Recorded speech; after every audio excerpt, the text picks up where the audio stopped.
Muy buenas tardes, estimado auditorio de su programa de todos los jueves que se transmite a través de nuestra plataforma de Cadena Radio a partir de las 4 de la tarde. Gracias por su presencia. El día de hoy tenemos un invitado muy especial. Es un consultor político, estratega, escritor, es politólogo. Ha trabajado dentro del gobierno federal, de los gobiernos estatales, pero no únicamente es un consultor nacional, sino que ha participado en otros países aportando su experiencia en cuanto a estrategia se refiere. Gerardo de la Concha, quien está aquí presente esta tarde, comentaremos con él sobre los aspectos de lo que es la estrategia, lo que se ha dado a llamar en consultoría política. Muy buenas tardes, Gerardo. ¿Cómo te encuentras? Hola, Marco Antonio. Buenas tardes y buenas tardes a tu auditorio. Ok. Platícanos. Me encuentro bien. Entrando en materia, ¿qué entiendes por estrategia? Para mí la estrategia es el manejo del tiempo. No es la creación de un objetivo, sino cómo logras ese objetivo. Si me permites, voy a poner un ejemplo muy obvio, porque en general la gente conoce esa historia, pero muy aleccionador de lo que es esta estrategia. Todos sabemos que en la Segunda Guerra Mundial, Hitler y el ejército alemán atacaron la Unión Soviética. Y yo te puedo decir que perdieron esa guerra porque el ataque a la Unión Soviética era decisivo para su estrategia, porque les faltaba un dato. O un dato no fue comunicado a quien tomó la decisión final, que era Hitler. Cuando los alemanes atacan la Unión Soviética, lo que quieren es dejar sin ningún apoyo o referente de enemigo suyo a Inglaterra, que la habían atacado y no la lograban derrotar. El enemigo a vencer en ese momento. Pero no la habían logrado derrotar. Entonces, aparte de las razones ideológicas, era necesario quitarle el único apoyo en el continente que tenían, que era la Unión Soviética, que era su aliado en ese momento. Y deciden atacar en verano. Tiempo de lluvia. Lo que pasa es de que no lo consideraron en un aspecto esencial, que los caminos rusos son muy malos, sobre todo en el sur, donde iba a entrar el ataque. Y eso significa que con la lluvia se anegaba los caminos, porque eran muy malos, y entonces su metodología militar era la Blitzkrieg, es decir, la guerra rápida. Entonces sus tanques no podían pasar rápido. Los aviones bombardeaban, pero necesitaban que los tanques llegaran y establecieran el dominio militar. Las famosas y al final llegaban las tropas. Las famosas brigadas Panzer. Así es. Entonces, les falta un dato. Los malos caminos rusos se anegan de lluvia en el verano. Este dato hubiera pospuesto su intervención militar quizás un año y ganan la guerra. Haberse esperado hasta el siguiente año. O consideraron que podían derrotar eso, porque el tema no es el frío, ese ya fue lo que los venció, ¿no? Llegaron tarde y no pudieron tomar Moscú y sus tropas no iban ni siquiera preparadas para el frío, sino fue llegar tarde porque les faltó un dato. Es decir, la estrategia es una decisión que se toma para lograr un objetivo en función de los datos que tienes. Pero en ese tiempo no se tenían los datos. Ese dato no lo tuvieron. No lo tuvieron. Pero con la inteligencia artificial ahora puedes tener todos los datos. ¿Hubieran vencido? Hubieran ganado la guerra. ¿En serio? Claro. ¿Así? Claro. Hubieran ganado la guerra. Que por cierto, Inglaterra ya se iba a rendir, ¿eh? Si hubieran esperado un poco, Inglaterra se rinde cuando atacan a la Unión Soviética y ingleses sí tenían el dato de por qué se iban a parar los alemanes, entonces decidieron seguir resistiendo. Es decir, la información es decisiva en la toma de decisión de cualquier estrategia. Pero la estrategia no es tener el objetivo, la estrategia no es voy a atacar a Rusia, ¿no? La estrategia es cómo voy a vencer a Rusia. O qué elementos me impiden vencer a Rusia. Tienes el propósito, el ser objetivo, pero no el... Entonces no ahora la hacerlo. tecnología, y nosotros por ejemplo en nuestra empresa tenemos a Lucía. Lucía es un personaje que creamos, robótico, de información, y le hacemos todas las preguntas posibles, porque utilizamos programas más allá de los que están para uso gratuito, en donde lo que conjuntamos son datos duros de cualquier planeación, de cualquier objetivo, lo cruzamos y los interpretamos. Entonces ayudamos a la toma de decisión con una mayor precisión. Es decir, todo aquel que se llame estratega o se llame consultor político, etcétera, es alguien que apoya la toma de decisión de quienes tienen el poder. Y la apoya en función de información y de interpretación de esa información, de una valoración estratégica. Yo aprendí eso porque muy joven entré a trabajar en la asesoría de presidencia en un cambio histórico que fue el de modificar el sistema político tradicional por el modelo que le llaman neoliberal, adaptado a México y al sistema político mexicano. Tú hablas cuando Salinas fue presidente. Carlos Salinas. Tu jefe, yo recuerdo, era el francés Córdoba Montoya. Era un francés y curiosamente yo había estudiado la perspectiva francesa, que era la metodología más eficiente, digamos, De moda en ese que tiempo. se había creado, ¿no? Y yo lo había estudiado porque mi oficio anterior a ser asesor de presidencia fue ser corrector de pruebas. Y entonces me tocó corregir las pruebas de 2 tomos así, de ese tamaño, sobre perspectiva francesa. Entonces aprendí de perspectiva francesa todo porque lo leí todo, ¿no? Entonces yo hacía perspectiva y eso me permitió ir ascendiendo. Y en el último año de la presidencia de Salinas yo fui el jefe de asesores de la oficina de presidencia, ¿no? Entonces, esa experiencia me permitió entender que el asesor debe estar preparado para informar y apoyar la toma de decisión del político. Y actualizado, como dice ahorita. Y debe estar actualizado. Ahora, si en aquel tiempo hubiéramos tenido inteligencia artificial, hubiéramos hecho maravillas. Sin embargo, se trabajaba profesionalmente. Por ejemplo, esa presidencia sí sabía que venía una crisis financiera, pero la detuvieron todo lo más posible durante el ejercicio de gobierno de Salinas. Sí, la dejaron Que escapar terminó en el con una 94. popularidad del 86%, ¿no? Por cierto. ¿Sí? Sin embargo, el siguiente gobierno... Tú fuiste parte de ese programa muy famoso que se llamó Solidaridad.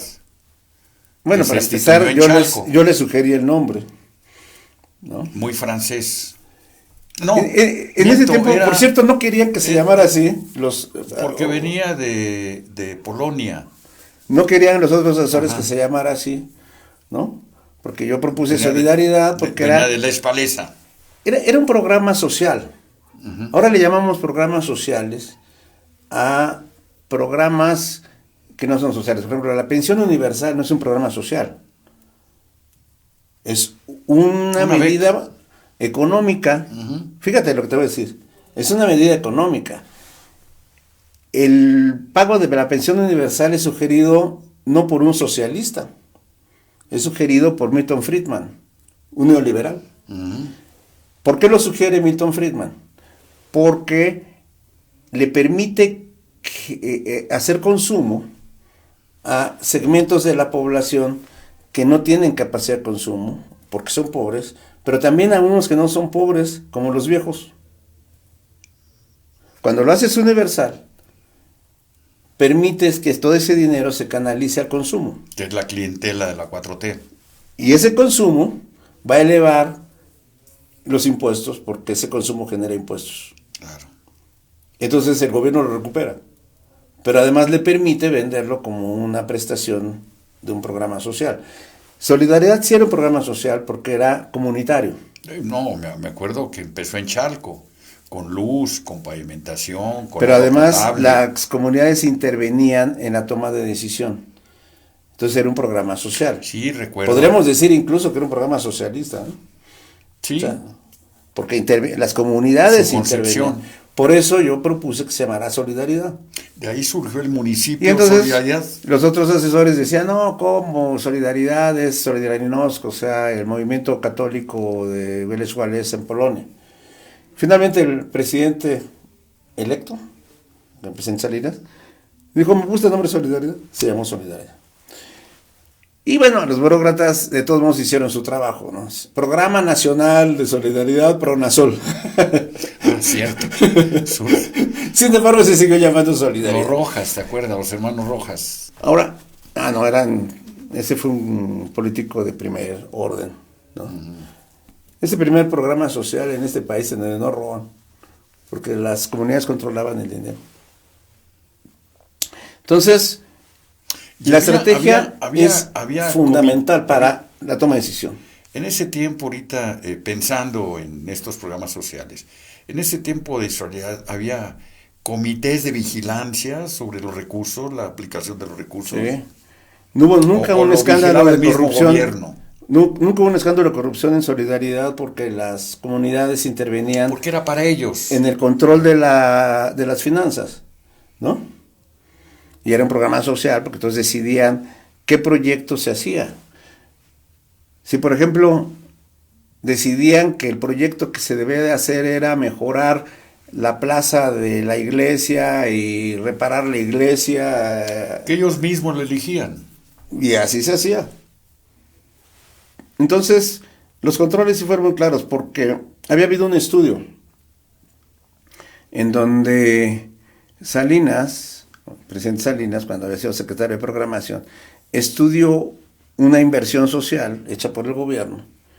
Y entonces se dio cuenta que un gran porcentaje se quedaba en la burocracia y que lo que llegaba a la comunidad era muy poco. Entonces por eso lo hicieron con otra metodología. El presidente López Obrador finalmente también quería que el dinero llegara directamente, pero no en un programa social, sino en una difusión, en un reparto de dinero masivo, que es una pensión universal, se debería llamar así, es realmente una pensión universal. Y la oposición, que se autoborró, nunca estableció que todo programa social, o como le llaman, no pertenece a ningún partido político. Como debe de ser. Y permitieron que se estableciera que este proyecto, o esta medida, o esta pensión universal, se venda como propia de un partido político. Pero eso fue otra cosa, ¿no? O sea, porque está mal prefigurado. Pero mira, regresando al tema de la estrategia. Toda decisión que ahora puede fundamentarse con exactitud en los datos, permite que esa decisión sea estratégica de manera eficiente. Yo ya no concibo a un asesor o a un grupo de asesores que no utilicen la tecnología. La tecnología. Yo te puedo decir, por ejemplo, que cuando yo trabajaba en aquellos años ya muy viejos, yo le dictaba documentos a mi secretaria. Y me dijeron, no, que ahora iba a trabajar con computadora, y yo me espanté, ¿no? Dije, no, yo voy a seguir dictando, no sé qué computadora y qué nada. No, eran las tarjetitas de IBM. Y ahora finalmente terminé usando la computadora, ¿no? Ahora, esto requiere trabajo en equipo, porque es un trabajo multidisciplinario el que te permite estrategias bien fundamentadas. En mi empresa, nuestro equipo tiene expertos en tecnología. Yo no soy un experto en tecnología, pero he entendido el valor de la tecnología. Y además, los asesores simplemente utilizan ahora la herramienta tecnológica, o los buenos asesores utilizan la herramienta tecnológica, y de todos modos la valoración estratégica que da el consultor o el asesor con base en su cultura, en sus conocimientos, en su intuición, en su capacidad de imaginación, de perspectiva, en su información propia, en su experiencia, sigue siendo vital. La tecnología no sustituye a las personas. A ver, dame un ejemplo concreto del empleo de la tecnología para implementar una estrategia determinada, políticamente hablando. Bueno, te voy a dar dos ejemplos. Política porque tú eres estratega político. Más Te voy a dar dos ejemplos porque en México no se ha querido aceptar esto. Por eso tenemos más posibilidades en el extranjero, ¿no? Por ejemplo, ahorita estamos en pláticas en Chile, estamos en pláticas en Panamá, para cuestiones distintas, en una para cuestiones electorales, en Panamá por la cuestión de que quieren una planeación estratégica en función del tema del agua, ¿no? Entonces, como empresa nos ven bien, como expertos con uso de tecnología, les hemos dado ejemplos y quieren que así lo utilicemos. Ya tienes bien... Pero te voy a dar dos ejemplos que me pediste. Por ejemplo, mi equipo trabajó en Nueva Zelanda en 2016. En las elecciones de Nueva Zelanda, utilizando una herramienta tecnológica que son los mapas de calor. Para tu auditorio explicamos qué es un mapa de calor. Provienen de los mapas criminógenos. Se dice de calor porque los mapas criminógenos tú estableces la zona caliente, digamos, donde operan los delitos. Y es roja, ¿no?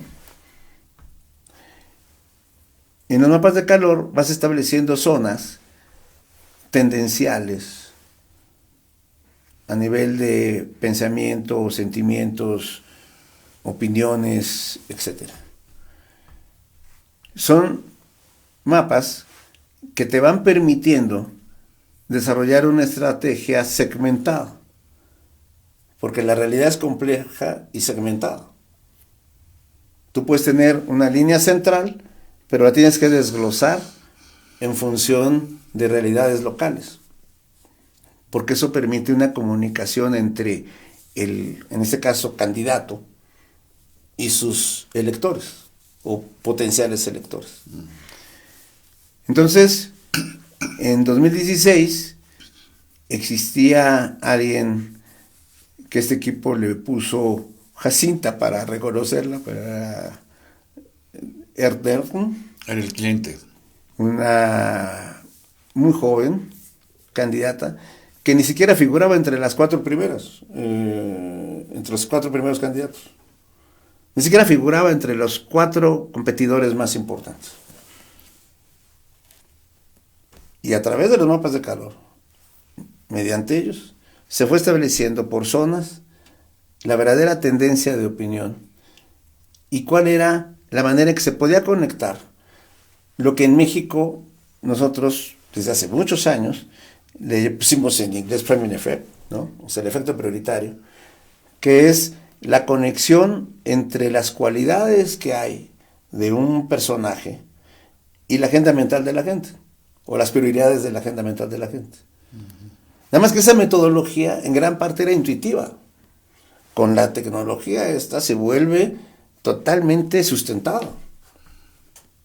Y entonces a Jacinta se le pudo estar diciendo: Jacinta, esta zona no te quiere porque dicen que eres muy joven. Ah, bueno, pues entonces yo voy a conectar la juventud con aquellos elementos en donde la gente lo aprecie como algo positivo en lugar de ser algo negativo. Y entonces vas creando una estrategia ad hoc, precisa, de comunicación, que entonces empezó a romper el aislamiento de este candidato. Una especie como de tiro de precisión. ¿Dónde debes atacar? Era el tiro de precisión, y entonces empezó a trabajar de tal suerte que de pronto se metió entre los cuatro. Creció Jacinta. Creció Jacinta y del cuarto lugar pasó al tercero, del tercero al segundo, del ¿Y ganó? segundo al primero. Sí, fue primera ministra, gracias a nuestro equipo. Oye, les han de haber Pero pagado, Nueva Zelanda está muy lejos. les han de haber pagado muy bien, ¿eh? Y en México, pues no piensan como los neozelandeses que son pioneros y entonces buscan soluciones, ¿no?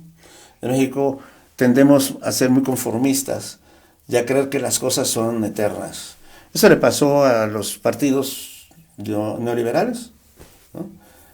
Que quisieron seguir con sus fórmulas repetidas hasta el momento en que dejaron de ser funcionales. Oye, ¿y tú consideras que un número importante de asesores mexicanos estén empleando ya en definición de estrategia la tecnología? ¿O son pocos los que lo hacen o la verdad no hay? Nosotros Bueno, somos tú eres uno de ellos. prácticamente los únicos y los mejores. Porque mira, si hay quienes utilizan la tecnología y te dicen, es que hacemos mapas de calor. Y hemos revisado los de nuestra competencia y son muy malos. Los nuestros son extraordinariamente precisos, porque aparte, y es un asunto tecnológico, usamos vectores más especializados. Entonces, la parte de sentimientos y la parte emocional sí la detectamos.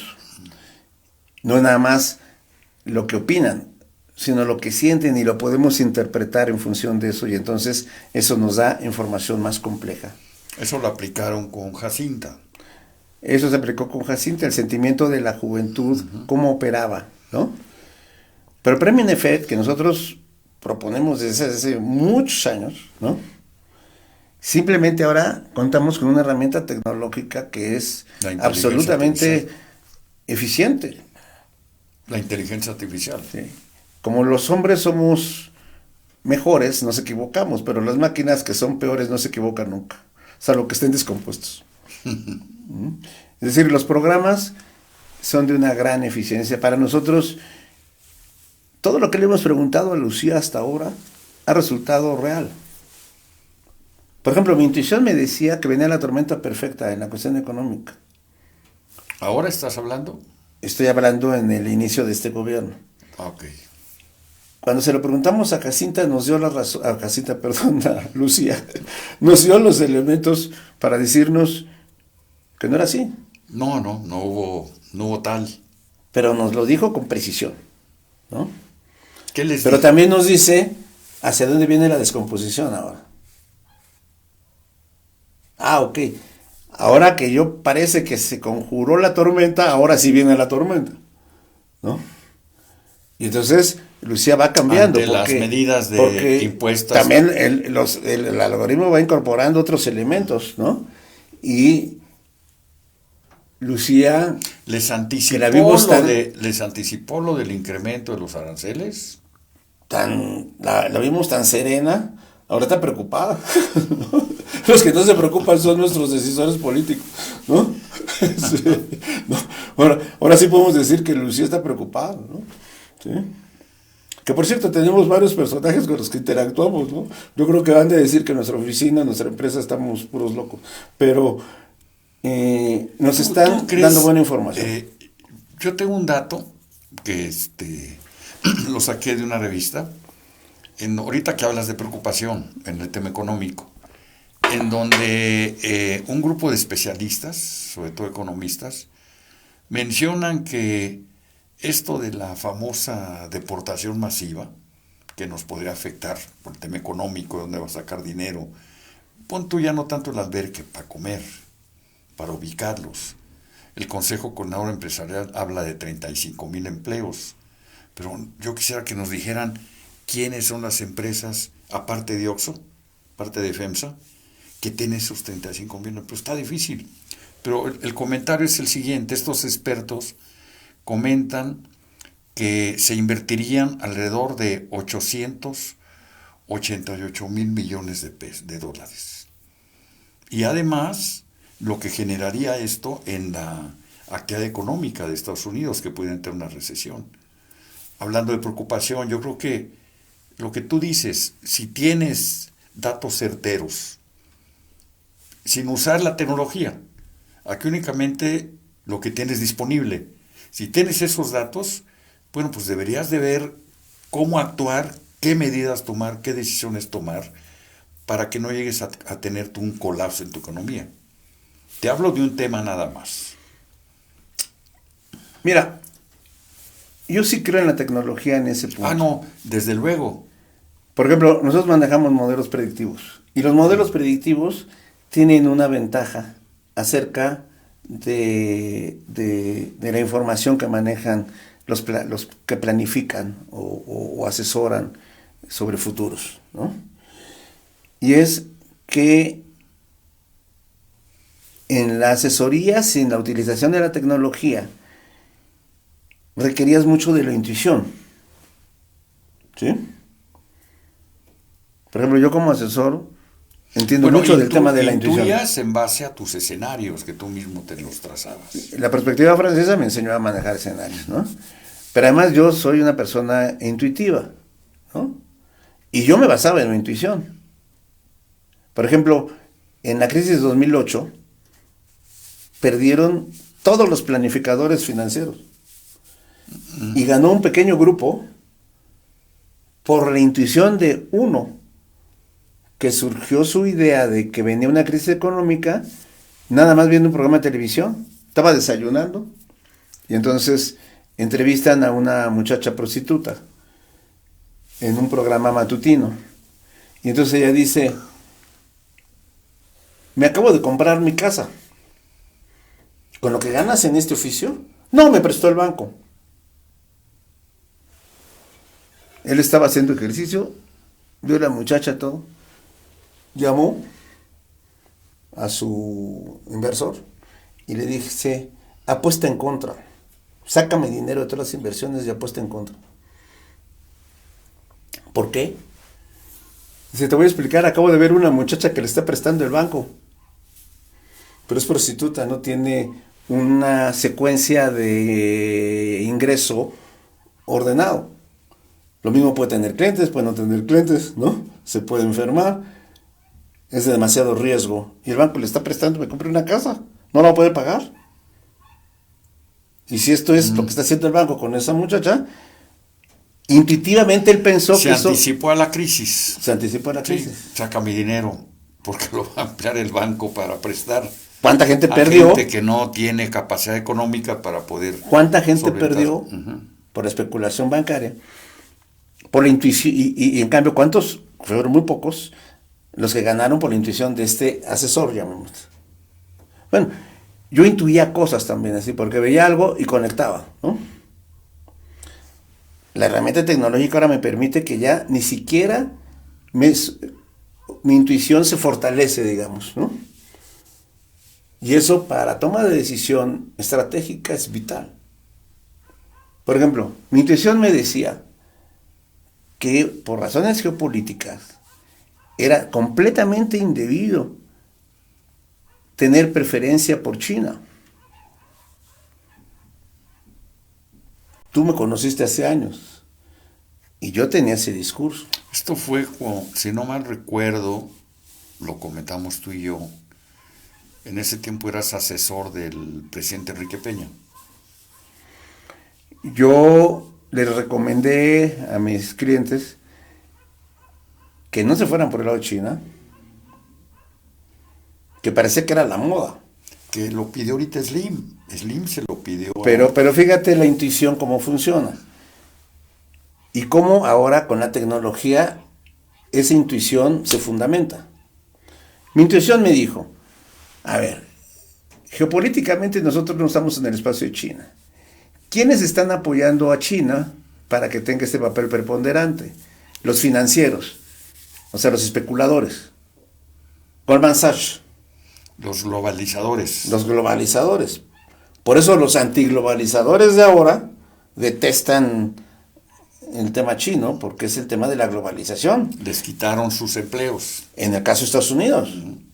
Pittsburgh, por ejemplo, todo el acero de Pittsburgh se fue a fabricarse a China y los obreros de Pittsburgh les valieron un cacahuate a los financieros, a Goldman Sachs, pues no, porque pues, era más barata la mano de obra china y había mejor utilidad. Aparte, cobraban ganancias por fábrica que se llevaban a China. Oye, ahorita que hablas de China hay algo interesante ahorita. ¿Cuál crees que pueda ser la reacción de China ante la imposición de aranceles por parte de Estados Unidos? China ya lo midió, el 10% ni siquiera protestaron. No, no ha habido pronunciamiento, eso es lo que me llama la atención.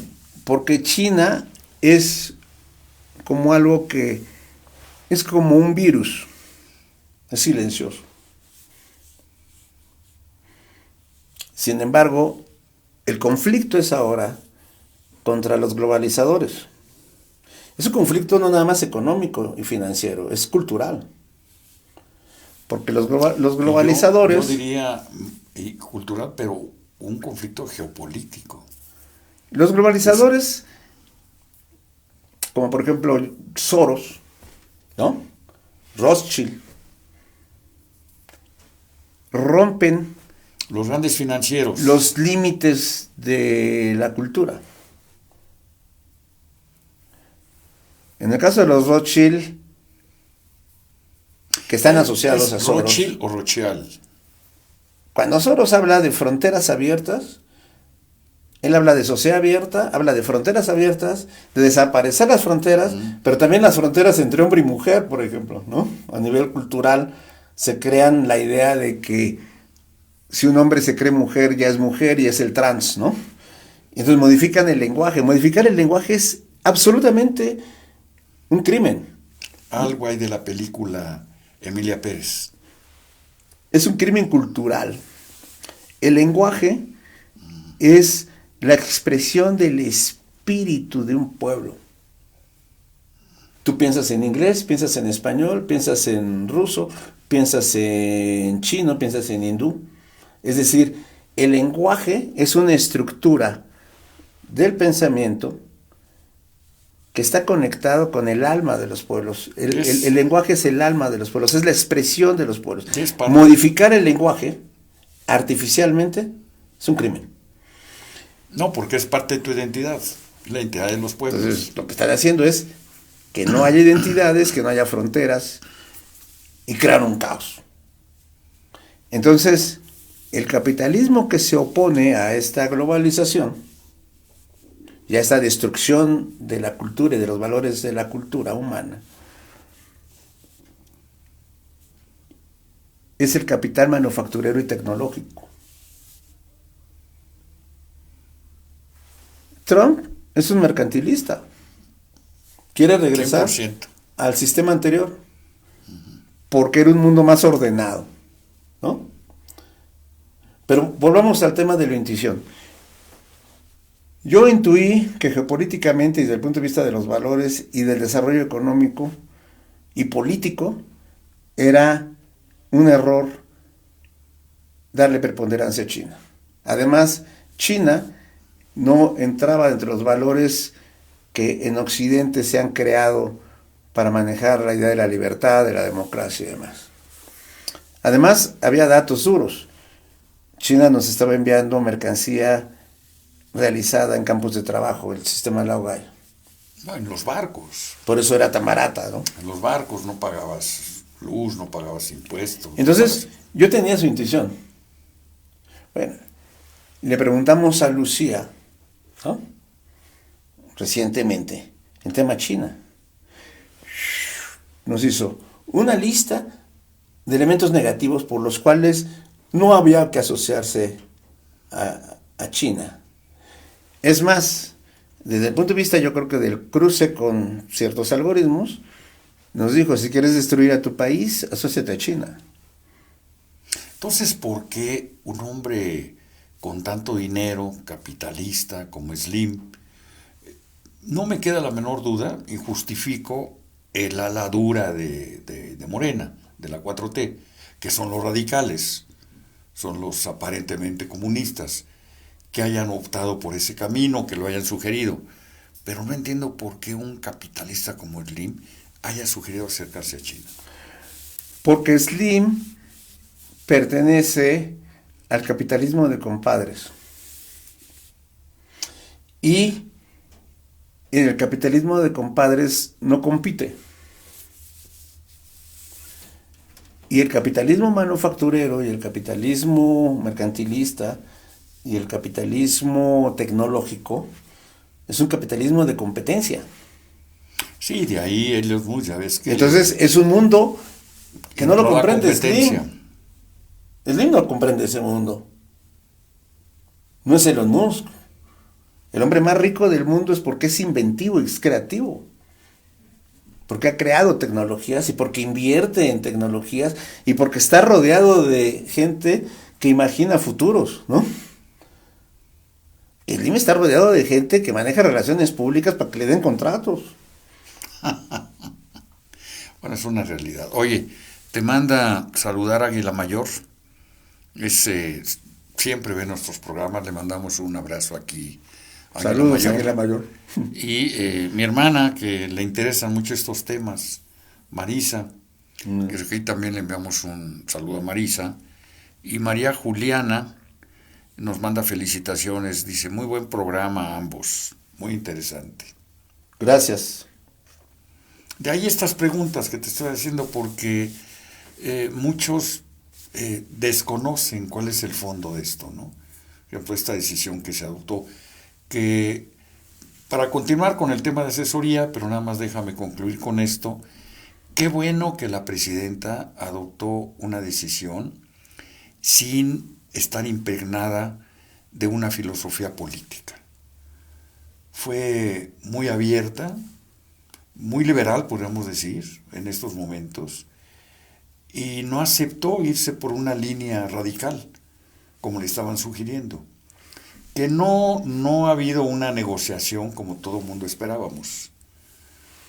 Más bien ha adoptado medidas por presión y por entrar bien en la revisión del tratado. Pero vaya, por lo menos hay diálogo, aunque Trump ya lo rompió. Incumplió con su promesa. ¿Cómo crees que nos va a afectar eso? ¿O qué te dice Lucía? Yo creo que la presidenta está muy mal asesorada. Te voy a poner un ejemplo. La presidenta tiene que, como representante del país, empoderarse. Y lo único que te da poder es la toma de decisión y que esa decisión sea adecuada. Entonces, tú tenías que haber llegado habiendo tomado decisiones frente a Trump y no esperar que Trump tenga la iniciativa. Creo que sobre esto nos pregunta Mónica G.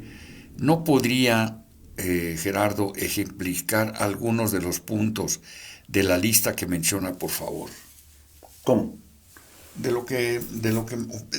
A ver si, yo me quedé un poco confuso con la pregunta, a ver si nos antes de que concluya. Voy a tratar de responder con lo que yo estaba explicando.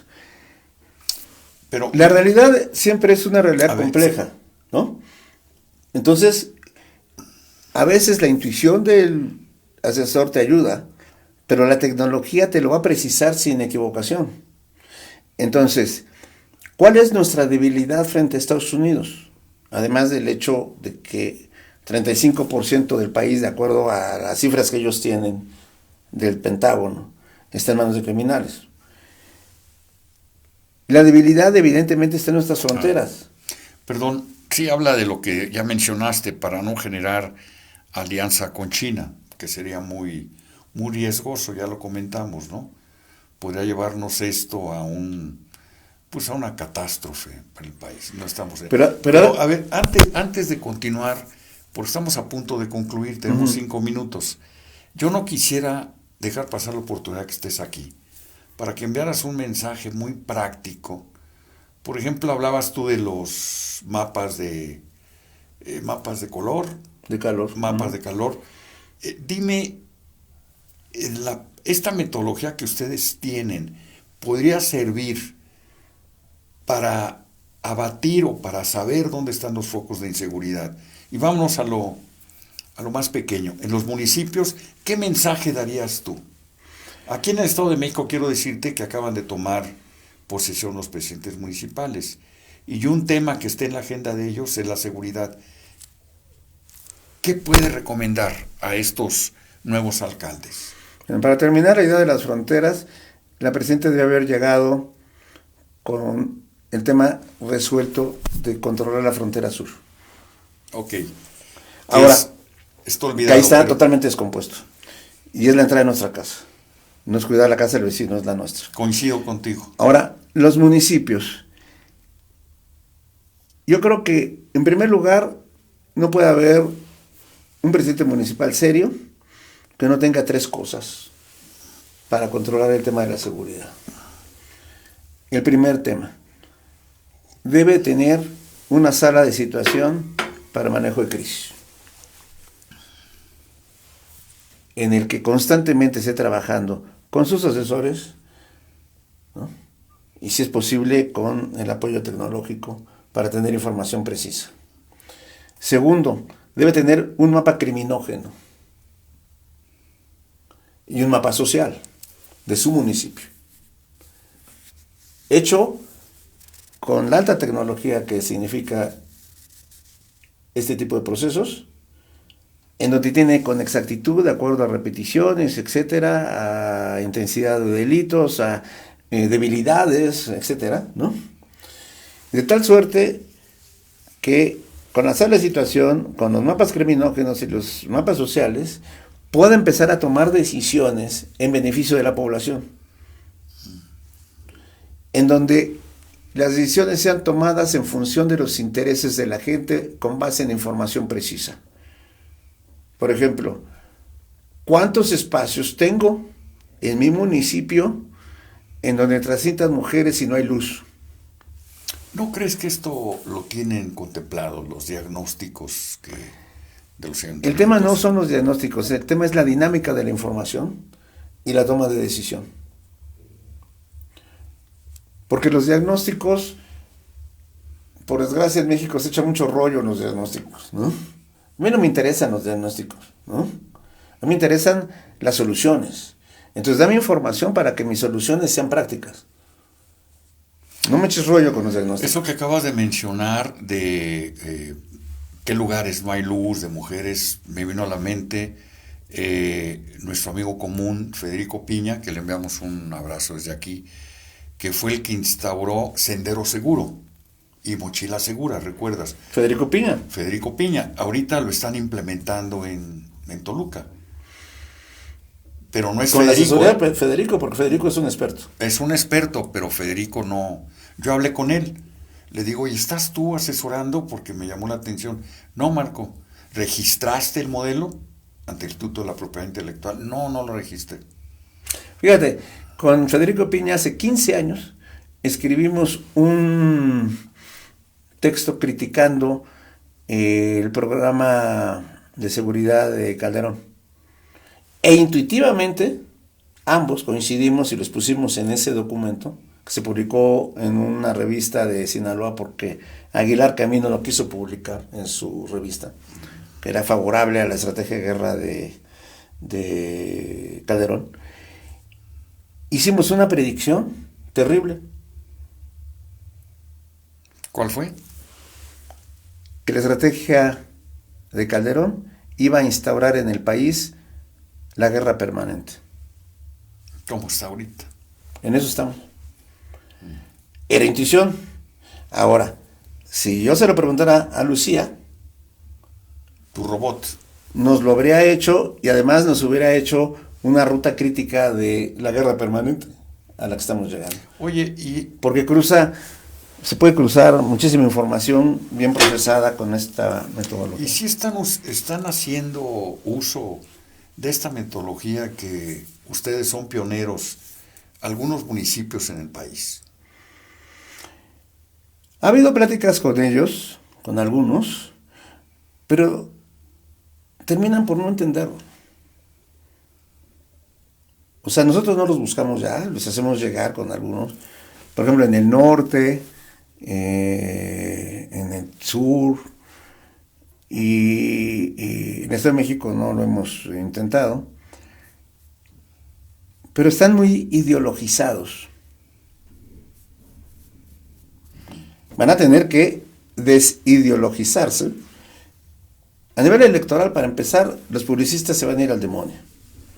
Eso de que les estén recomendando a los candidatos que bailen, que coman tacos, ya se acabó, ¿no? Mi querido Gerardo, lamentablemente se nos ha agotado el tiempo. Pues yo te agradezco la entrevista. Yo hubiera querido más entrar en este tema que es de interés general, sobre todo por los presidentes municipales actuales.